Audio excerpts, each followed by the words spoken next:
ভাই, জি ভাই, কই থেকে আইছেন আপনি? আমি তো ভাই ঢাকা থেকে আসছি। এই নোকে লিগে ভাই। এই যে এদিকে আসলাম, গ্রামের পরিবেশগুলো সুন্দর লাগতেছে, তো এই জন্য কয়টা ছবি তুলতেছি। এই যে রে আমার ধান ক্ষেত ভাঙবার আইছে। আমার ধান ক্ষেত ভাঙবার লেগে আইছুন। গত বছর টিকটক ভিডিও করে আমার ধান ক্ষেত বেকাউলাই হয়ে গেছে মিয়া। আমি এনো ধান পাইতাম 30 মুন, এনো পাইছি 15 মুন। এইটা আমার হরবারে এই আঙ্গর ধ্বংস হইরাল চুন। শহরতে আইছে এনো ভিডিও বানাইবা টিকটক। আরে ভাই থামুন থামুন, আমি আপনার ধান খেত ভাঙবার আইছি না, আমি আইছি এনে কয়েকটা ছবি তুলবার লাগে। আমি কি আপনার ধান খেতে নামছি?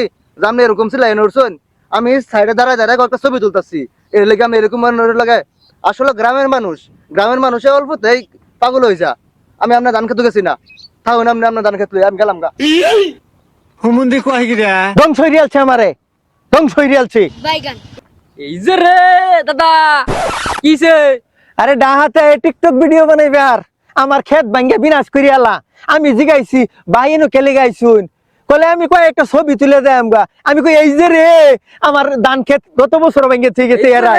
এরাই হচ্ছে এই কাম আমি দেখছি। কুটকিরা বাস দিমু আমার ধান ক্ষেত ভাঙলে টিকটক ভিডিও বানাই দয়া। অন কো তারা গেছে কেন কি? গেছে গা এইবার ছবি তুলতে তুলতে গেছে। দাদা আমি একান জিনিস এবার টাকা দিছিস না তাইলে না? তালুকদার আমি বুঝছুন আমি একটা জিনিস, এইবারে যদি খালি আমার ধান ক্ষেত ভাঙবার আই, এইবারে টিকটক ভিডিওর একদিন তাগর কয়েকদিন মনে রাখুন যে তারপর হারা দিন সারা দিন।